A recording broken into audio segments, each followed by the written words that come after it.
Hey everybody, welcome to the MMA Heat podcast. I'm Karyn Bryant. And I'm Pete Cummins. And today we're going to talk about UFC Nashville, some of the highs and lows from there, and lows. I hate saying low. Some debatable moments. It's already out there. You said low. You said low. And we're also going to hear from Rashad and DC. These two may end up fighting each other, and I got a little clip with them on set the other day. Nice. So we'll talk about that. And high five, what do we have? High five. Well, there were a few nasty comments from last week, and I'm just going to try to help everyone with, I don't want to say anger issues. I think maybe people need a thesaurus of their nasty comments. Cool. I just feel like, maybe I can help people. Okay, so well, that's express their anger a little bit. That's good. As you see, I'm still rocking my straight hair. Okay, so I had no idea what a big impact this would make with our fan base. I got more tweets, comments, and everything. Apparently you guys like straight hair, which is cool. I like it. It's fun. It's different, for me to do and everything. Right. Makes me feel very insecure now. As soon as this gets wet, I'll be like, they all hate it. So is that what? So most people have been saying that. Oh my gosh, yeah, really, really positive. And I like it too. Like I said, it's just funny because people can't believe how long it is, and that it's real. This is still the same curly hair that you see everywhere else, and it's long and it's fantastic and it's real or whatever. But it's real and it's spectacular, right? That's the line from Seinfeld. They're real and they're spectacular, right, or whatever. But the funny thing is, as soon as water hits it, it's gonna go boing, back to normal. So what you're saying is, when we saw you on TV Saturday, and it's Monday now, haven't washed you your hair. haven't showered at all. I can shower, Pete. Have you ever heard of a shower cap? Jesus. Wow, welcome to 2015. There's a thing to put on your head to protect it from getting wet. But you haven't washed your hair. You haven't washed your hair in over 48 hours. A lot of people don't wash their hair that much. I shaved for this show. Whatever. I didn't oh my God. What? I was inside the studio all day. It's not like I was out. Whatever. Anyway. I'm just saying, your hair's smelling a little dank. No, it's not. Here, take a whiff. Thank you for all the positive comments. I appreciate it. You guys made me feel very pretty, and I appreciate it. And so I'll probably wear it more often. But the funny thing is, I know I'm wearing around it's like hairdo by committee. I literally have to get it approved by all these executives at Fox. And let me tell you, there's nothing better than having a whole committee of people decide how you should look. It feels really good. Peter, we want you to be taller. The committee has decided you need to be taller. Can we work on that? Shrink your head too. Anyway, no, everybody seemed to like it, so that was cool. So I'll probably do it more often. But here we go. UFC Nashville, main event. Glover Teixeira versus Ovince St. Preux. Ovince fighting in his hometown. Basically, he's from Tennessee. Big step up. Going into this one, the line was very close. One day Glover was ahead. Then after the weigh-ins, OSP was ahead. So maybe he just seemed to be more fit-looking or whatever, and people changed the line. But it was really, really a close line, kind of a pick-em fight. And in it, Glover was victorious. And I think what happened was the experience level really showed there. I mean, Glover has so much more experience, and OSP is a very able person who I feel like has a very high ceiling. Just needs to get there more technically now. Just isn't there yet enough to know what to do in some of these situations where Glover just has a wealth of knowledge and ability. Yeah, and I mean, OSP is so athletic that he was able to get himself out of positions not using the technique that you would really need to get yourself out. Just using pure physical force and will. And tough. Apparently that was the first time his mom saw him fight live. Mom, and he gets put to sleep. How do you hey, so anyway, what'd you think, Mom? But he was the main event. I mean, I feel like there's still a lot to be proud of, and he wasn't that upset about it. You know what I mean? It'd be different if he was crushed and crying. I mean, he was just as happy after the fight, after losing, as he was when he walked in. He was just like, yeah, it's all good. I mean, look at this great picture. He's smiling bigger than Glover, who won the fight. And Glover tweeted this out and put it on his Facebook. Thank you, OSP, for the battle we put on for Nashville and all the fans around the world. Stupid fly. Pete, did you throw the garbage out? Some people would shampoo their hair every now and then. We might not have flies. Okay, so now I'm Pigpen from remember Pigpen was around with that little. Some of us shower even our hair every day. Oh my goodness. At any rate, this is something that we talked about. Glover, way more control in this fight, obviously. 8 minutes and 59 seconds of control to OSP's 1 minute 12. 128 total strikes landing to OSP's mere 36. And significant strikes for Glover, 53 to 30 for OSP. 5 takedowns for Glover and none for OSP. And that's the thing.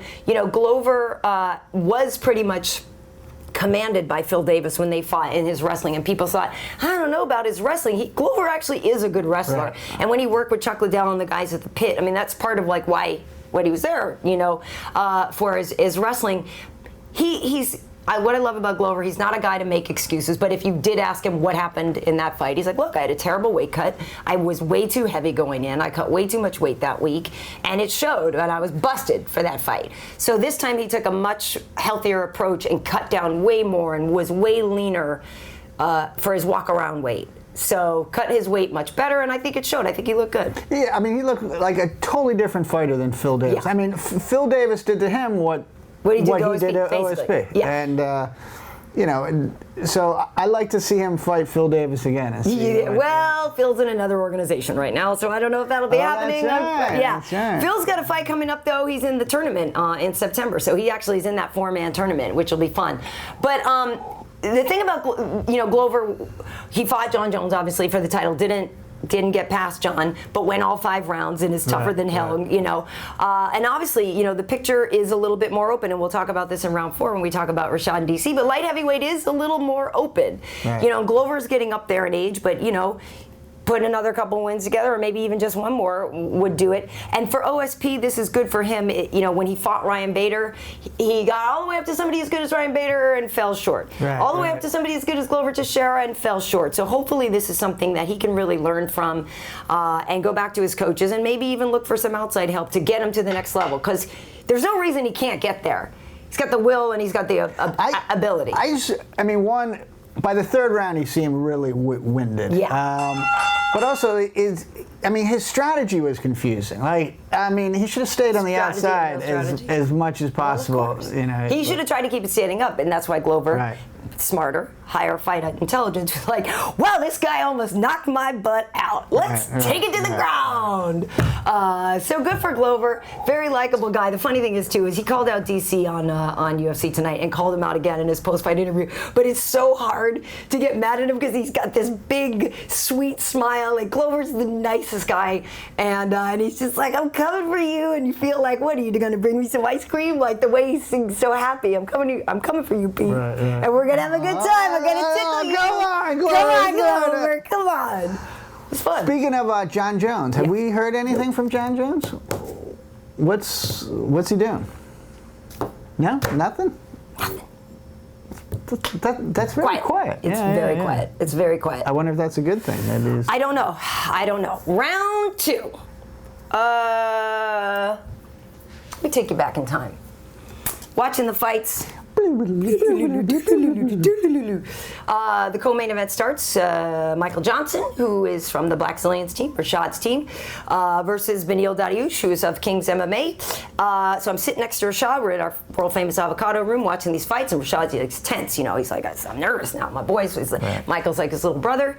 And first round, clearly Michael Johnson's, we felt, in the room. Second round, close.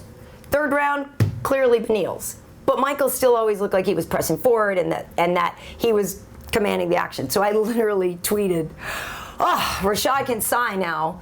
Rashad can relax, rather. Looks like his teammate is on his way to a unanimous decision win. Seconds later, it's a split decision win for Beneil Dariush. I personally didn't think that was the right call. I thought Michael should have gotten the win. I think Beneil is a very good fighter, and I like him a lot, so it's not a personal attack here. It's just judging. I felt like octagon control and just the pace was being dictated more by Michael. To me, he seemed like he was the aggressor and was scoring more points, but perhaps he wasn't. I totally agree with the decision. Do you? Yeah, and you know what? I went back and watched the second round because basically that round. Sobered up on Sunday and watched it again. Karyn, just because somebody doesn't agree with you doesn't mean. First of all, I want to say that Jon Anik and Kenny Florian were so pro Michael Johnson during that fight. It was like, so I went back and watched the second round, right? So here's some stuff. First of all, you don't get points for distance control, takedown defense, or perceived confidence, okay? So all this, oh, he's doing a great job on his takedown defense, great. So he didn't get taken down, but it's not a point. But it certainly doesn't get scored for Beneil to have a takedown shots that are not effective. True. If you are actually, when takedown defense is a control situation. If a guy shoots a takedown and he doesn't take you down, does he get a point for defending it? For defending it? No. So I'm just saying that Michael Johnson just basically threw punches the entire time. Of course, Florian says that Johnson's not doing leg kicks because it would leave him open for takedown. So apparently the fact that he's only throwing punches is now a positive also. Okay. You know, and so in the second round, Anik says Johnson's too quick, athletic, and strong. Dariush hanging around. Like, I'm like, hanging out? No, dude, a guy who's hanging around is like, getting that. Dude, Dariush afterwards could have posed for his family Christmas card. He, like, he had absolutely no I think that does have something to say that neither of them looked damaged. First of all, Dariush was more varied. Leg kicks, kick to the head, flying knees, and takedown attempts. Much more varied. So I watched round 2 again. Yeah. I thought he won the first minute. He had 2 knees and a leg kick. The second minute, he had a knee that was countered with the left, and he had a kick to the side. I thought he lost the third minute. The fourth minute, he had a nice left uppercut. Fifth minute, Johnson got some really clean strikes, but Dariush had a near takedown, and then a nice left and left kick to the head, and then a Superman punch pushing off the fence.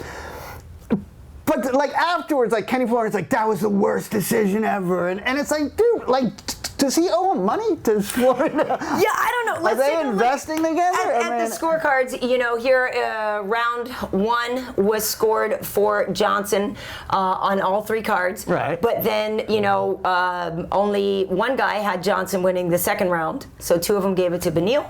And then they all gave Beneil round 3. Yeah. So, listen, like I said, it was the right decision. I'm not mad at it because we didn't have a chance to talk to Michael before the fight, but we did talk to Beneil, and he won. So that means I've got the magic touch.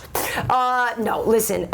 Even Beneil says the first round he outlanded me and hit me harder. In the second round, I feel like I scored more and it was closer. I think the Superman punch off the cage won me the round, and the third won me the fight because I landed more than him.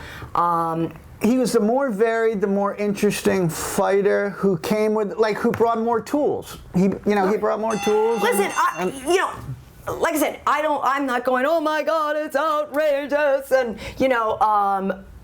personally, when I watched it, I thought Michael won. But Beneil is listen, we spend time at Kings is one of our favorite places. I'm psyched that he got to keep that momentum going there. And listen, he gets to bang with the champ every time, Rafael dos Anjos. Right. So, that's why that helps him. He trains also with Fabricio Verdum as a champion. It was a close fight. I mean, Beneil now has his 5th consecutive UFC win. He's tied for the 4th longest active streak in the division. Top 5, Cerrone has 8, Ferguson has 6, Khabib has 6, Beneil with 5, and TJ with 5. He's a total class act. Oh, he's a great guy. I mean, it's not easy when you're up there and you've given your all, and then people are booing you. It's one thing to boo the decision, but then shut the fuck up. Right. When the fighter starts to talk, because all he did was try his best. Well, and here's how to make you feel even worse. He was leaving for Haiti. Like, he's already on his way to Haiti to do humanitarian work.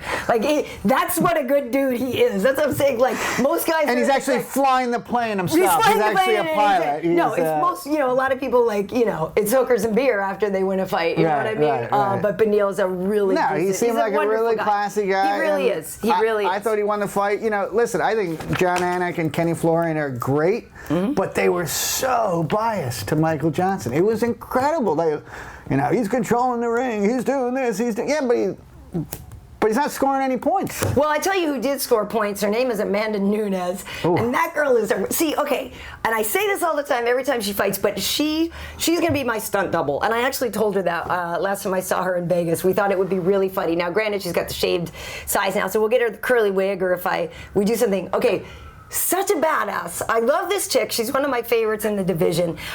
She's so aggressive and so much fun to me. And to me, she actually, some girls don't know how to fight long. She uses her lankier legs and lankier arms. So she went out there and just took it to Sarah McMahon. So she got the rear naked choke at 2 minutes and 53 of the first round. And it's funny because I had reached out to Tyron Woodley, who trains with her. He's an American Top Team guy as well. And I just was like, hey, T-Wood, what do you think of Amanda? Got anything I could say about her? He's like, dude. It's like she is one of the toughest bantamweights in the gym, male or female. Right. He's like, she is just hardcore, like, go, go, go. He said she's gonna F up Sarah, and he wasn't really wrong. The 35 total strikes to Sarah only got 4 off. 26 significant strikes, Sarah only got 2, and obviously that one submission attempt was enough. I want to. Well, her punch, like Sarah did that right leg kick, and then spun around and was just like, hell! Oh, that's gonna leave a mark. That was the worst. You did that spin around right. Yeah, because the man was like, Now who do I want to see her fight? And I'm blanking. No. She already fought Cat. She stuck with the Cat and then lost. The boxer who's coming. Holly Holmes. I want to see her fight Holly Holmes because that would be fun. I think she's got better movement than Holly. And listen, from someone who comes from a jiu-jitsu, judo background, like her striking's it's great. on point. It's on point. No, that'd be fun. I think Holly is technically good, but for me, moves a little too slowly. I feel like Amanda's a fast starter. Like she almost beat Kat up, and then she couldn't hang in there as long. But those first, at first she's awesome. I really like her. Smiling Sam Alvey. I feel like this is a dude that you would like a lot. He ain't smiling Not no more. smiling so much. Derek Brunson. That fight. I kind of saw that happening. It was a TKO at 2:19 at the first round. Brunson is such a fast starter too. Sam usually kind of waits, lands that perfect thing, but... That's the only thing that when you do have your name Smiling Sam Alvey, anytime you get knocked out, everyone... 80% of people will go, not smiling no more. Did the fight get stopped too soon? Maybe. Interesting. Because what do you think? So I replayed it a number of times. He did such a drunken fall that I don't argue with the decision. Right. If he hadn't done that drunken fall, if it had just because he was covering up and then. And then when it stopped, he did sort of sit up, but he still seemed to be a little bit on. In the 1950s, we used to say on Queer Street, but now we don't do that anymore. No, but here we know what you mean. Yeah. But but I kept watching, and he did this whole thing that and so no, I don't argue with the stoppage. It leads you to believe that he was out. Well, Brunson said after the fight, I feel good. I know I trained hard. I know my cardio was good, so I wanted to go for the finish. Want to keep the pace, and I'm confident against anyone. He said I saw him pawing, and I was circling his punches, and I started to peek in, and I went for the finish. So. I mean, listen. His accuracy was... Yeah. I mean, usually a guy gets somebody in trouble and he just starts slinging and he's hitting shoulders. But his things were like boom, boom. And give Smiling Sam Alvey, he's got a hell of a chin. Yeah, he does. I mean... he should have gone down at about half the time. Yeah. Brunson, Sam's a good guy, and he said, all power to Derek Brunson, but that was an early stoppage. He said, I was fine. I wasn't dizzy at all. I can't wait to see Derek with the title in his hands. He's a classy guy. Right. But yeah, the stoppage, I was like, it's hard. He did sit up and have what the fuck? Come on, man. Most of them do, but you can get knocked out. You can have a flash knockout and then wake up and whatever. But it might have been a little. But again, you gotta err on the side of saving this guy from getting brain damage. Well, and because what was coming? More Brunson.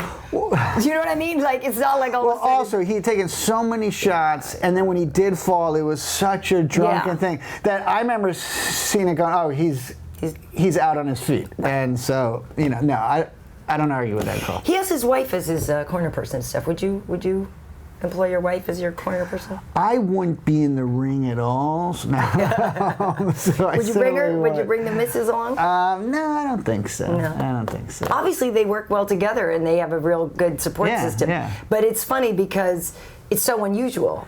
Well, we see husbands coaching their wives all the time, but the flip side of that, for some reason, just seems totally bizarre. I just don't like want you to like, so when do you get like romantic? If it's the same person, in the middle of a fight. I know, but if it's the same person, who's going, come on, stick and move, and then later on that evening, it's like, hey baby. But girls have to hey, do baby, it. Let's get all There's soft. so many women fighters where the man is the coach. That seems completely ridiculous. Why can't it be the other way around? It can. I'm sexist.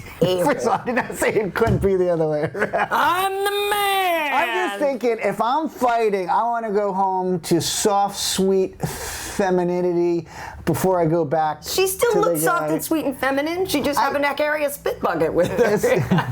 He's like, cut me, Mick, cut me. But she still looks when lovely. we get home, I'm going to put on some music and sweet. You guys are all the same. You can have a woman fighter with a male coach, but God forbid. But this is the difference, is because a male coach, a coach is a masculine position. So if you're a woman, there are professional male tennis players with female coaches. I'm moving on. Who are dating those female coaches? I don't know about that. Listen, I don't know about that. I said, don't get me into the Nick Bariotti tennis clinic or whatever. Totally. Here's what I've been with more fortune now. What I do know. So the other day, all weekend, got the pleasure of working with Daniel Cormier and Rashad Evans. Both of them are fighting at UFC 192 coming up in October. Daniel is facing Alexander Gustafsson, and Rashad will be facing Ryan Bader. Conventional wisdom says they may fight each other if they're both victorious. Let's hear what they had to say about the possibility of facing each other and how that fight may have actually come together. So, Sugar, the champ here is very confident against you. DC? Yeah. I don't Me? Yeah. Against him? I don't think it's real confidence. Hey, You don't think so? I think like he said to Teixeira, like he said, Ovin it's like Ovin St. Preux is the young lion against Teixeira, like he said, gonna knock him out. I'm younger than you. I'm ready for you. You're not younger. I'm younger in the sport than you. So what? Way younger. DC with the right hand. Boom. Oh my goodness. Down goes Evans. Down goes Evans. Down goes Evans. Hey, true friends. See how at one point he would have never ever thought to challenge me, but see how he is right now? I didn't challenge you. Dana told me already what happened. Dana told me what happened. Dana said after this dude went in there and beat Chael, he walked in and said, I want DC. He coming down to 205, I want DC. And my heart broke. My heart shattered. So he's the one who... My heart shattered into a million pieces. Hey, I said, I don't want to fight Rashad. Even after fight promoter. Even after Dana told me, I turned it down. I was like, I don't want to fight Rashad. Oh, that's a lie. No, I said, I don't want to fight Rashad. I said, hey, I love Rashad. But you actually went in there by name, asked me.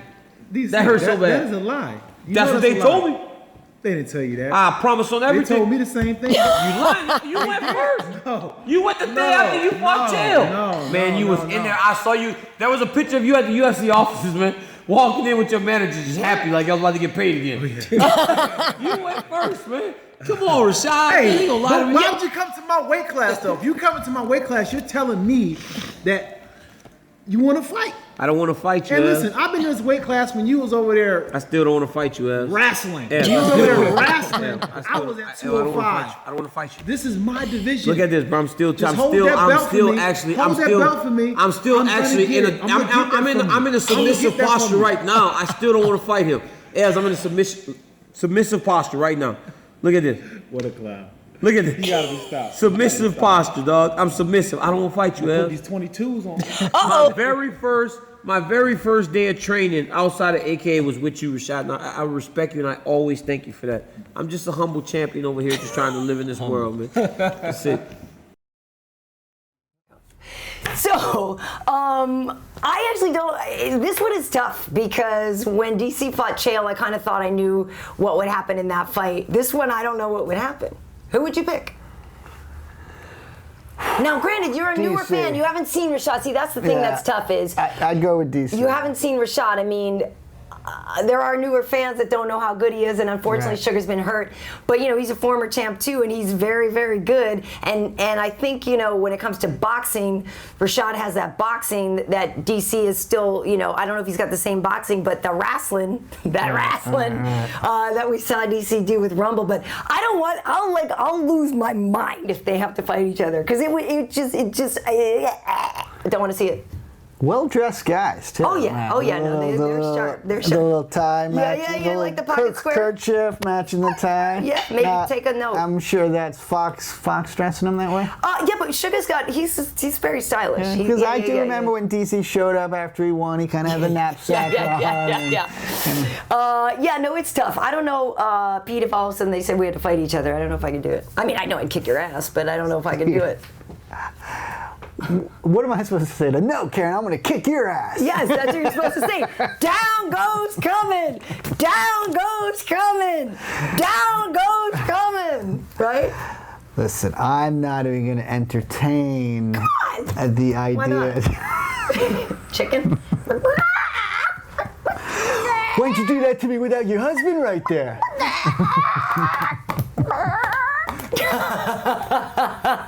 No, it's weird. It'd be really Honey, how was the podcast? Well, Karyn talked to me all day. You go and you say I bullied you. And then challenged me to a fight with Wade standing right there. It was awkward, Joanna. I'm not going to lie to you. It was a little awkward today. The funny thing is, she'll be like, where's she at? She would scrap me in a heartbeat. If you Joe's got a tough... Yeah. She brings the King's Lynn. Yeah. King's Lynn is a dock town in England, about 2.5 hours northeast of London, and it was we could have a wife throwdown. All right, round 5, Pete. Round 5. Round 5. Okay. So last week. I'm sorry, that just slipped out. Last week, I woke up in the morning after our podcast was put up. I'm like, oh, hey, I wonder if everyone enjoyed the podcast, because I really enjoy doing it for them. Hey, gang. And I just got hit with these comments of, what a dick. So somebody by the name of Connor McGoat420 said, is it me or is this guy a dick? I'm like, a dick. Like, that's a little strong. Like, I've been called stupid. And why is this guy here? He doesn't know anything. And what's this guy's credentials? And hey, I just caught that guy stuttering. But to go, you dick. What a dick! So anyway, I looked and I was like, am I a dick? So oh my God. I went on the internet and found a dickometer. And really? It turns out that I am a dick. Oh, really? Okay, how so? But I'm only number 6. Really? I'm only number 6, yes. Show me. I don't know what you're doing. Which, by the way, well, let's see, we'll get... Do we have my dickometer up? Oh my God. Okay. So the dickometer. Okay. Okay. Oh, okay. So the number 1 dick is, of course, Hitler. Well, yeah. Next is the leader of North Korea, Kim Jong-un, Dim Sum. Number 3 is the guy who shot Cecil the Lion. That guy's an a-hole. See? Like, that's... Number 4, meter maids who claim they've already started writing her ticket and by some law of the universe are forbidden to stop writing, thereby giving you a financial blow to the balls. That's number 4. Number 5, Donald Trump. Yeah. And number 6, guys who co-host free podcasts and sometimes say stuff I don't agree with. So, but I want to say that, like, oh my God. Well, because then we went down and Castorp Z answered Conor McGregor with ultimate dick indeed. Oh, ultimate dick. Now, Castorp, I have children, and let me tell you, I used to yell at my children for leaving the light on in their room and then realize I'd taken myself to the top, like I'd already reached 10. So, right. So then when they ran across the street without looking, I had to force myself to get to an 11, and it's like, let me try to yell even louder. So Connor, if I'm an ultimate dick, you're not leaving yourself much room here. No. I mean, I'm thinking like the guy who shot Cecil Lion, like he's a no dick or something, or a little dick. Right. The leader of North Korea is Supreme Dick, maybe. Right. That's good. And Hitler is actually such an asshole that he's just Hitler. Like other people are Hitlers. Right. It's now. Who is this guy? He's a Hitler of podcast co-hosts. You know, that's how bad Hitler is. So I just want to tell you, like, you gotta, you gotta pace yourself. Right. Like, okay, this one, John Lance said more than a dick, a proper creep. Ooh. Now, I'm not going to argue whether proper creep's more than a dick, but I do like how I'm a proper creep. Proper creep. Like, he's an Ivy-educated creep. Yes. Sure, yes, he likes to look at young schoolgirls, but only if they go to one of the top 5 Catholic schools in the area. He's a proper creep. Sometimes he's a creep with an English accent. So I'm not going to argue with this one. And then, oh my God. And then I go down a little bit further, and Leo Shakur said, Pete is a piece of shit. This is unwatchable with him on this. He's a piece of shit. First of all, when was the last time you looked at someone and went, you are a piece of shit? Dude, do you know what's a piece of shit? Okay, this is the only time you should use a piece of shit, right? You are a woman, right? Oh my God. And you have your small child in your arm. Oh my God. And you're walking into a strip bar in the middle of the day, and then you go into a back room where your ex-husband is getting a lap dance and snorting coke, and he hasn't paid child support for 5 months. He's a piece of shit. Pete on a podcast, not really. You know, a guy on a podcast who says something I don't quite agree with, not a piece of shit. Okay, so now, one of my favorite guys is Hashishin 47. Hashishin 47, he's got my back. He's got my back. Does he? And so he says, Leo, don't watch the fucking show then. Pete Cummins is the shit. I boom. like it. So then I started thinking, like, so if you're a piece of shit, that's bad. Right.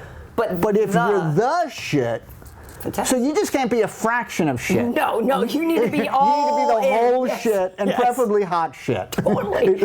Right. If you can be the hot shit. Hot shit is good, but right, yeah. But don't be a hot mess. Don't be a hot mess. Because a hot mess is a stinking pile of turd that's gross. You don't want to be, right. And don't be a piece of hot shit.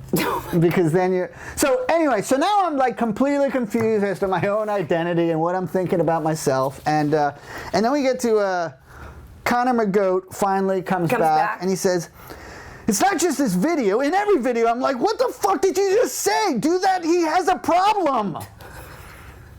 Conor, I'm gonna introduce you to something.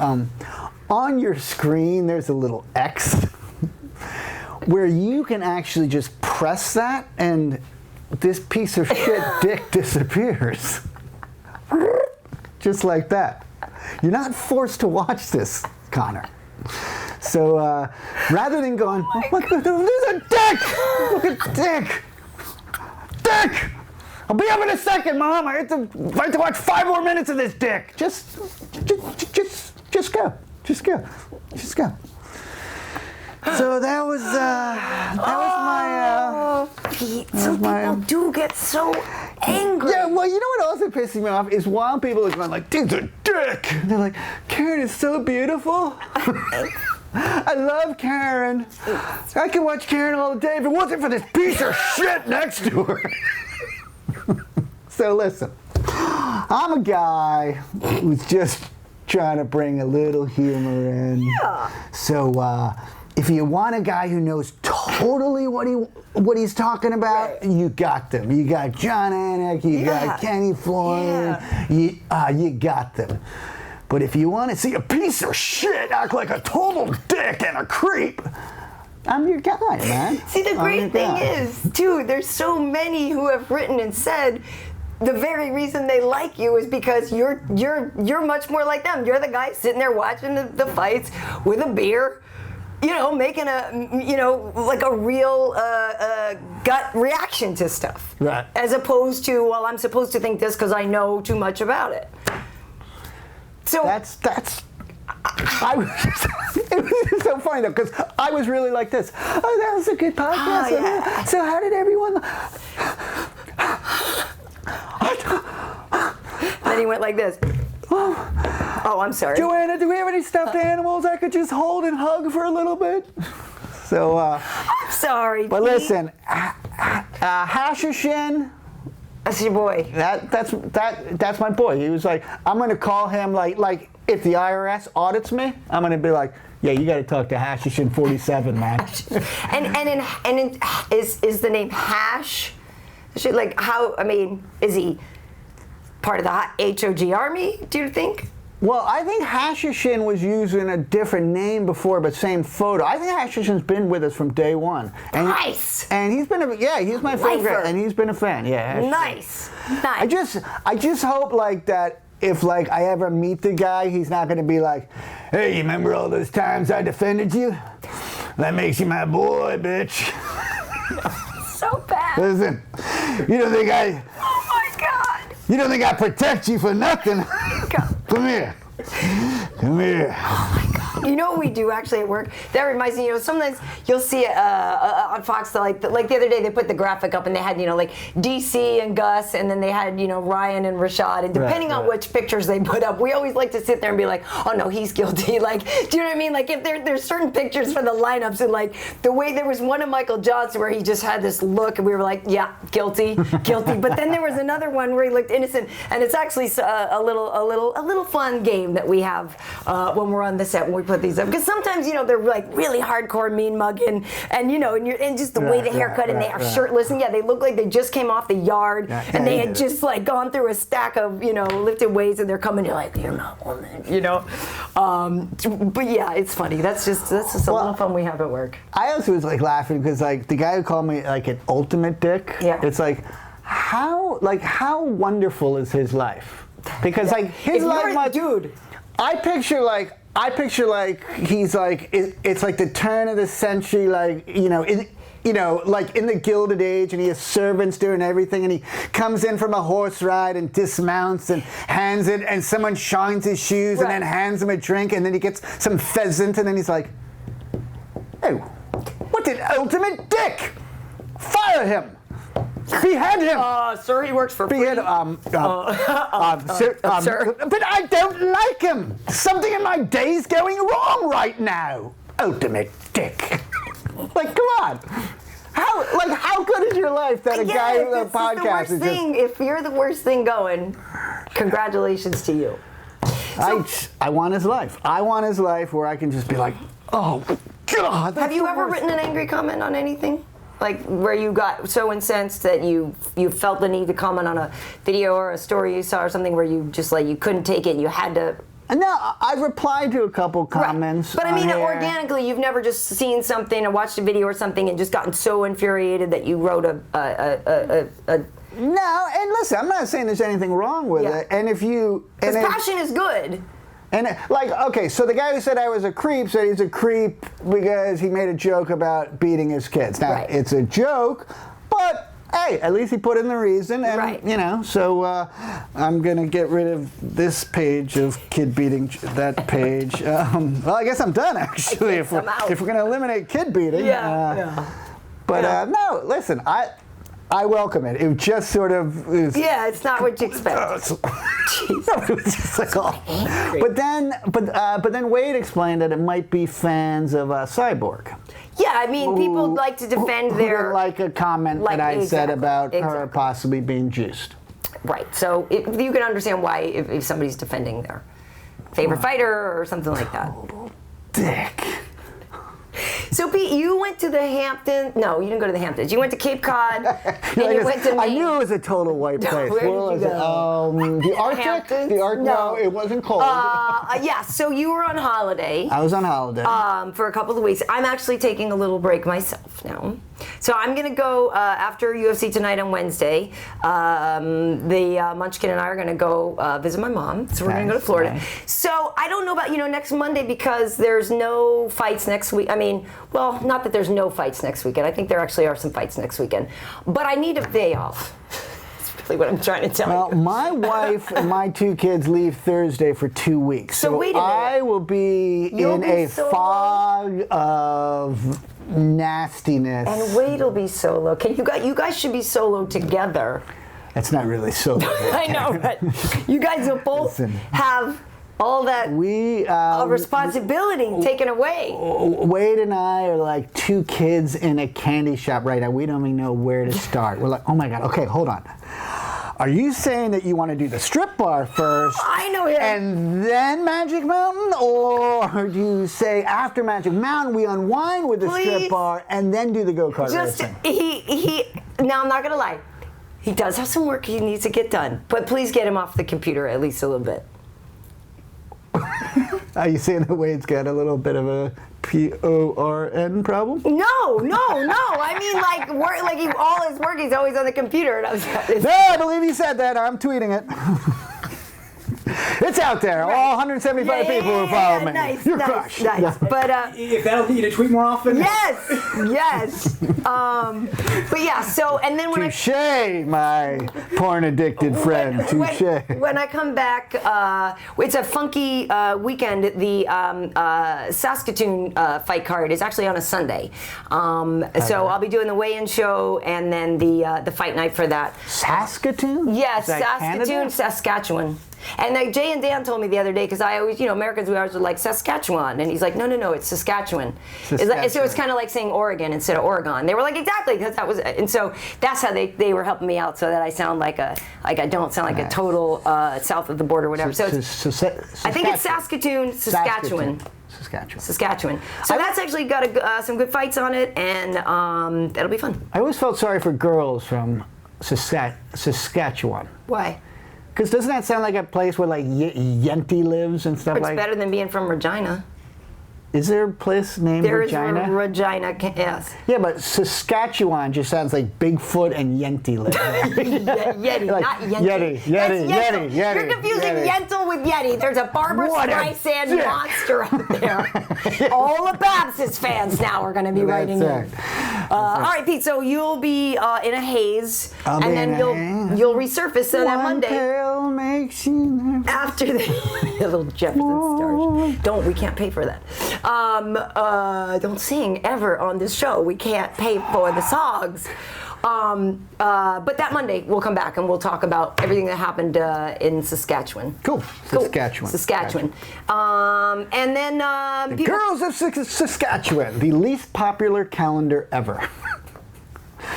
Oh, here comes. Wait until after January. You can get it nearly free at Barnes & Noble. The good thing is, Pete, all the people who write in from Canada to bitch at you will still start with, I'm sorry. But yeah, see, they wouldn't call me. I'm sorry, but they would say he's a proper penis. I'm sorry. I don't want to be rude, but he acted like a proper right penis. Bless you, Canadians. You guys are good people. All right, Pete. So where can people find you? Mind Noogie. Okay, and that's on Twitter. Right? That's on Twitter. Okay, Mind Noogie on Twitter. So on Twitter, you can find me at Karyn Bryant. That's also where you can find my YouTube channel. And on Facebook, look for MMA Heat. And Karyn Bryant on Facebook too. Instagram, KB Heat. And still no Pinterest. Like I told you, we were gonna scrapbook together. Pinterest.